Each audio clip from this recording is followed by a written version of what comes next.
네, 안녕하세요. 럭키맘입니다. 어, 오늘은 육아 스트레스에 대해서 좀 이야기를 해볼까 합니다. 제가 육아 스트레스 한창 받을 때 유튜브를 알았더라면 좀 검색을 해보면서 다른 사람들은 어떻게 지내고 있나, 어떻게 스트레스를 극복을 하고 있나, 아니면 나만 받는 건 아닐까? 이런 생각이 들 때 좀 검색을 해볼 수 있었을 것 같은데, 지금 알게 돼서 좀 많이 아쉬워요. 검색해보니까, 스트레스를 얼마나 겪고 있는지, 어떻게 뭐 극복을 했는지에 대한 영상이 꽤 있더라고요. 그래서 좀 저는 지금 육아 스트레스, 아주 극도한 육아 스트레스는 지금은 지난 것 같은데, 그 당시에 제가 정말 극도의 스트레스를 받고 있을 때 알았더라면 많이 위안이 됐고 도움이 됐겠다는 생각이 들어요. 그래서 한번 저도 어떤 것을 겪었고 어떻게 좀 해결을 했는지, 그리고 더 좋은 방법은 지금 생각해보니 이런 것이 있었다에 대해서 좀 이야기를 해드리려고 해요. 저는 아기 태어나고 한 50일까지 굉장히 힘들었거든요. 많이들 이제 힘든 것 중에 하나가 그 배앓이, 그러니까 영아산통일 거예요. 그래서 보통 5시쯤부터, 오후 5시쯤부터 시작해서 적게는 3시간, 많게는 6시간 동안 계속 아기가 내내 우는 거예요.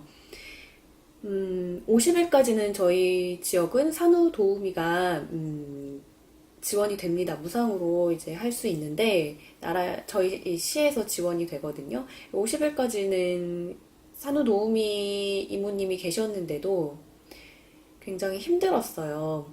왜냐면 그 5시부터 그 뭐 3시간, 5시간 그동안에는 이모님이 안 계셨거든요.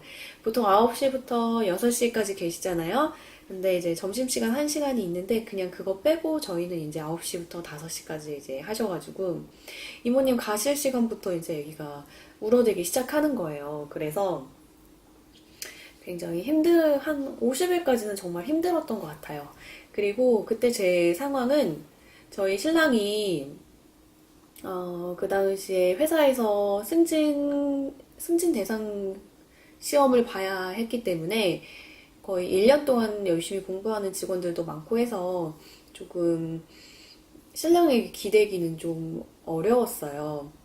많이 기대긴 했는데 제가 그 스트레스를 받았던 만큼 그만큼을 다 기대지는 못했고 그거에 뭐 정말 절반도 안 되는 만큼 의지를 했던 것 같아요. 이게 많이 부담을 주면 안 된다는 생각이 들어서 그래서 이제 내 마음을 온전히 다 알려주지 못했고 뭐 친정엄마도 생각보다 한 차 타고 30분 정도 거리인데 지금은 이제 운전은 안 하시고 또 차로 대중교통으로 오기에는 거의 1시간 정도 걸려서 엄마 나 너무 힘든데 애기 좀 1시간 봐줘. 그러니까 애기 1시간 봐달라고 하기 위해서 엄마가 왕복 2시간을 하셔야 되니까 그게 잘 안 되는 거예요. 도와달라고. 그래서 결국에는 거의 뭐 모든 분들이 그러겠지만 거의 독방 육아처럼 네, 그런 식으로 육아를 했습니다.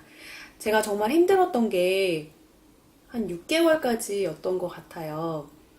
7, 8개월부터는 6개월이 그러니까 지나면서부터는 아기가 뭐 웃기도 하고 뭔가 되게 귀여운 모습들이 많았어요. 그래서 그 이후부터는 이쁜 모습 정말 뭐 물론 힘들었지만 예쁜 모습도 있고 뭔가 얘가 나를 아는 듯한 뭐 엄마를 알아보는 듯한 그런 느낌이 들어서 그래도 조금 나았는데 그래도 6개월까지는 정말 힘들었던 것 같아요. 저는 그 스트레스를 친구들하고 이제 이야기를 하다 보면 뭐 옷을 사기도 하고 뭐 가방을 사기도 하고 주로 이제 내 거 물건들을 사면서 이제 스트레스를 풀더라고요. 근데 저 같은 경우에는 살이 15kg가 쪘어요. 임신하기 전보다. 근데 그게 6개월까지 안 빠지는 거예요. 한 뭐 10, 아기 처음에 낳으면은 뭐 한 1, 2kg 빠지고 그 이후부터는 이제 내가 식단 관리를 해야지만 빠지지 그냥은 안 빠지잖아요. 모유 수유를 한다고 해도 모유 수유를 하기 때문에 뭐 이제 이모님은 더 음식을 많이 먹어라, 맛있게 먹어라 막 이렇게 하시고, 저도 모유 수유를 하니까 그래 뭐 안 먹을 수는 없고 잘 먹어야겠다는 생각이 들어서 잘 먹다 보니까 6개월까지는 별로 그렇게 살이 안 빠졌었어요. 그러니까 옷 사기 싫죠? 그다음에 뭐 가방, 뭐 신발 이런 것도 제가 들고 나가고 신고 나가야 그 산 기분을 좀 낼 수 있는데 잘 나가지도 않았거든요. 너무 힘들었어요. 밖에 나가는 거 자체가 조금 스트레스였던 것 같아요. 왜냐하면 애기 물품 준비할 게 너무 많고, 그래서 그러다 보니까 뭐 내 물건 너무 사기가 싫은 거예요. 사도 뭐 나갈 때도 들고 나갈 때도 없고, 사이즈는 또 한 단계 혹은 두 단계는 이제 올려서 샀어야 되기 때문에 그러고 싶지가 않았어요. 그래서 그런데 어느 날 제가 이제 기저귀를 샀어요. 애기 기저귀를 샀는데 제가 좀 귀찮아하는 그런 경향이 있어서 한번 살 때 좀 많이 사는 편이에요. 그래서 뭐 홈쇼핑도 그래서 되게 굉장히 애용을 하는데 한 뭐 보통 한 6팩? 한 번 살 때 6팩 이상, 최소 6팩 이상 이제 사게 됐는데 그 당시에는 한 6개월, 7개월까지는 기저귀를 한 최소 20에서 30만 원 정도를 계속 산 것 같아요. 처음에는 그냥 뭐 조금씩 그냥 한 달 한 달 쓸 것만큼 샀어요. 한 달, 두 달째까지는. 근데 두 달 조금 지나면서 뭐 기저귀도 종류가 굉장히 많더라고요. 그래서 검색하고 하다 보니까 뭐 핫딜이라는 것도 있고 그러다 보니까 기저귀를 정말 많이 사게 됐어요. 근데 그걸 사면서 제가 기분이 좋은 거예요. 맨날 핸드폰으로 결제를 하면서 좋은 거예요. 그리고 뭔가 택배가 오는 게 되게 좋아서 기저귀를 진짜 많이 샀는데 한 번,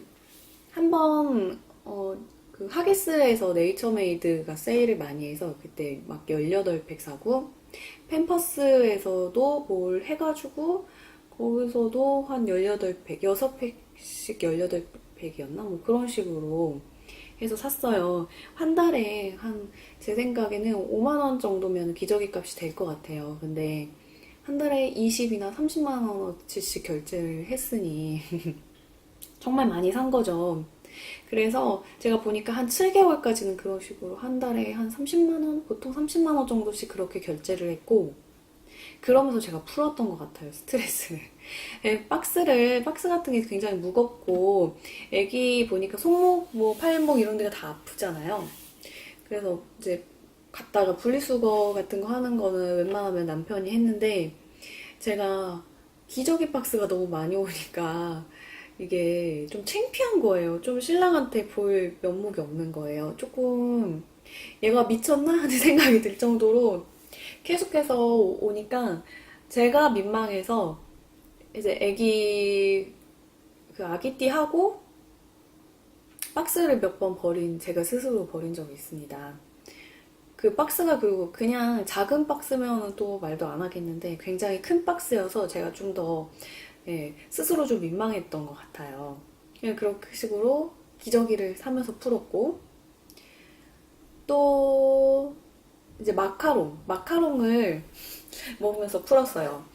한번 그 맘카페 이제 많이들 하시나요? 저는 여기 이사 와서 아기 낳으면서 이제 맘카페 가입해서 워낙 아기 키우는 것을 잘 모르니까 저도 첫째고 아이 처음 키워보는 거고 하다 보니까 몰라서 맘카페를 검색했는데 맘카페 글 중에 마카롱의 지분이 생각보다 많습니다. 그냥 자주 접하다 보니까 뭐 한번 먹어볼까 했는데 진짜 너무 맛있는 거예요. 그동안은 당을 커피로 섭취했는데 마카롱으로 섭취를 했어요. 이게 너무 맛있더라고요. 스트레스를 많이 받았으니까 그랬던 것 같아요. 그래서 유명하다는 곳, 맛있다는 이제 곳이 있으면 그곳에 가서 종류별로 하나씩 다 사는 거예요. 그러면 보통 이제 작은 곳은 10개에서 한 12개 정도 제가 종류별로 살 수가 있거든요. 그러면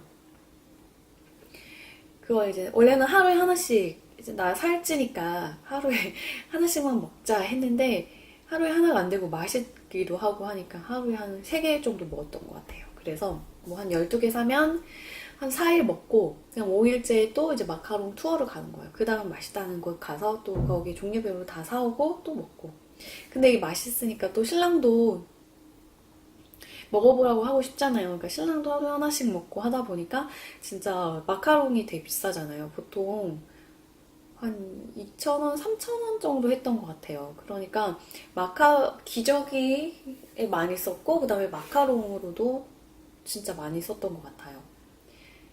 그런 식으로 어쨌든 좀 풀다가 제가 그 당시 너무 황당한 게 그 칼로바이라고 해서 그 왜 손나은이 선전하는 그 다이어트 약, 다이어트 보조제라고 해야 되나? 그런 게 있어요. 그래서 제가 다이어트를 너무 하고 싶으니까 그걸 먹으면서 지냈는데 그러면서 마카롱을 하루에 3개씩 먹었다는 거. 아무튼 그렇습니다. 그래서 마카롱으로도 풀었어요.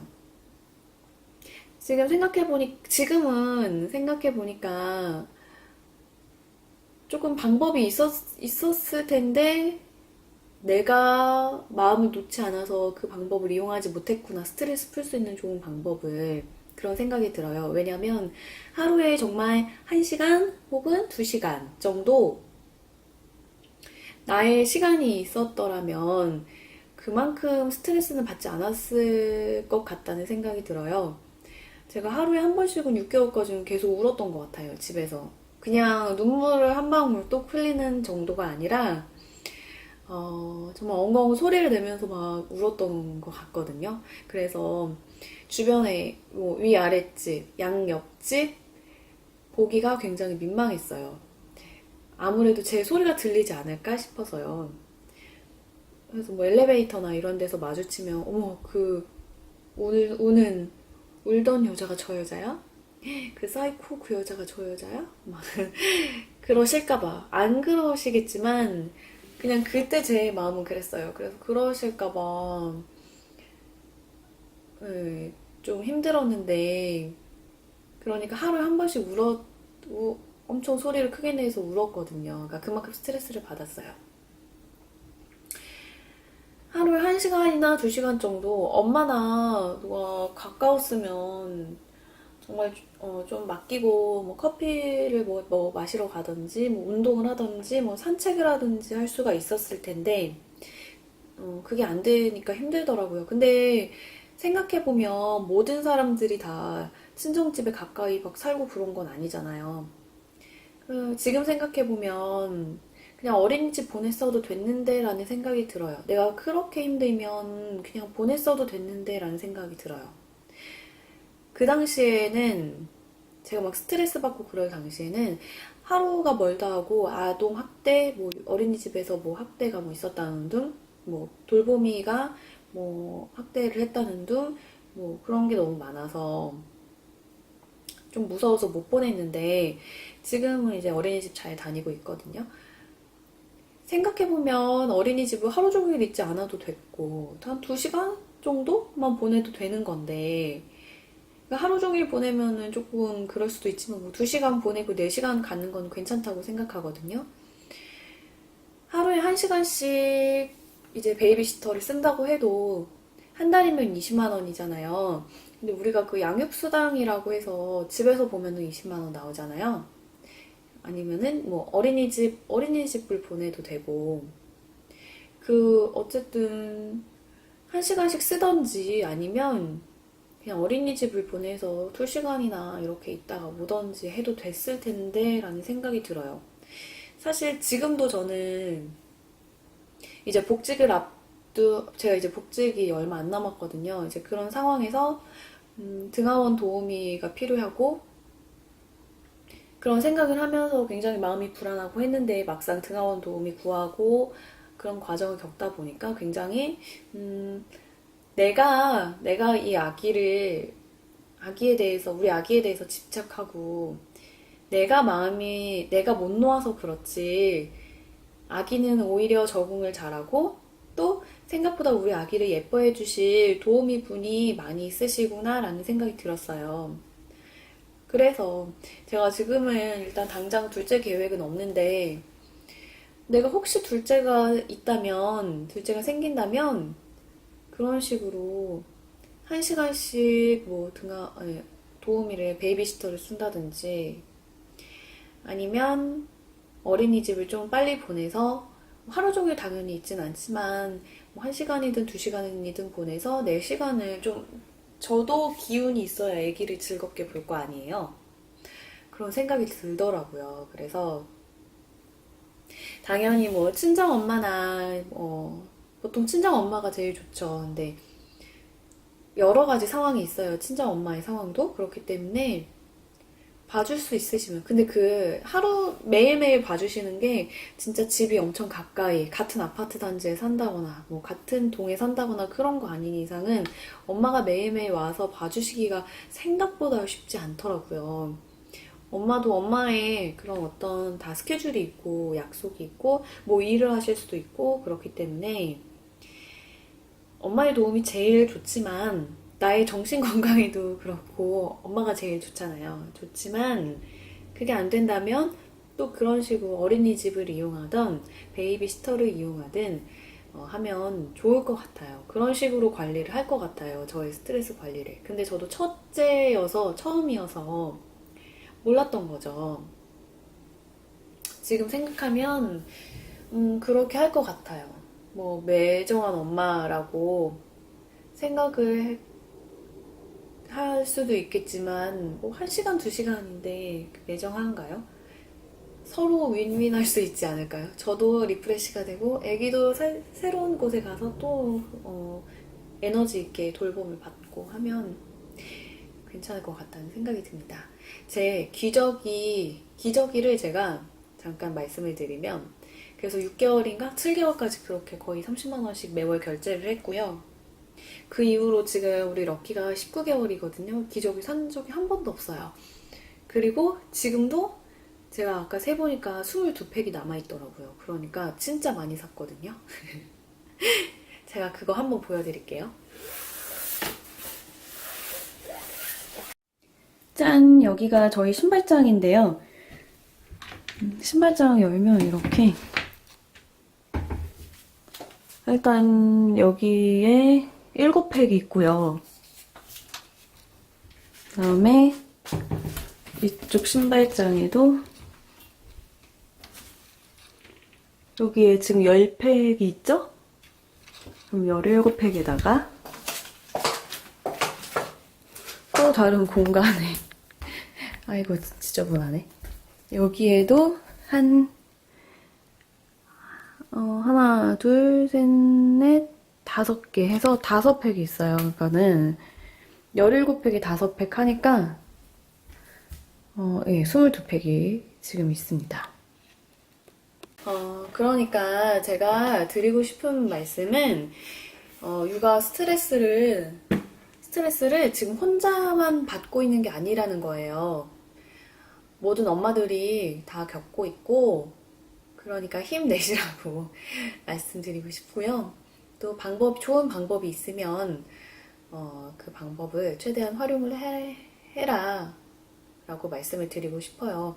주위에 굳이 그런 이야기까지 안 해서 그렇지 깊게 좀 시간을 갖고 얘기를 해보니까 병원도 많이 가셨더라고요. 제 주위에는 병원에 가서 우울증 약도 먹고 뭐 이제 상담도 받고 그러셨더라고요. 그러니까 나만 힘든 게 아니니까 조금 정말 이렇게 말씀드리면 조금 뭐야 결국엔 그 말이야 라고 하실 수도 있는데 진짜 시간이 약이다 라고 말씀드리고 싶고 한 6개월이 지나면 조금 그래도 수월한 것 같아요. 그리고 돌이 지나면 좀 더 수월하고요. 지금 19개월인데 조금 그러니까 가면 갈수록 조금 수월한 것 같아요. 애기도 점점 더 말도 알아듣는 것 같고 예쁘고요. 육아 스트레스는 아예 없을 수는 없는 것 같아요. 애기가 태어난 이상 없을 수는 없다고 저는 요즘에 그런 생각이 들어요. 이왕 예쁜 애기 있으니까 육아 스트레스는 받을 수밖에 없지만 조금 관리를 해서 엄마도 아가도 행복한 생활 했으면 좋겠습니다. 여러분 힘내세요. 저도 힘낼게요. 안녕.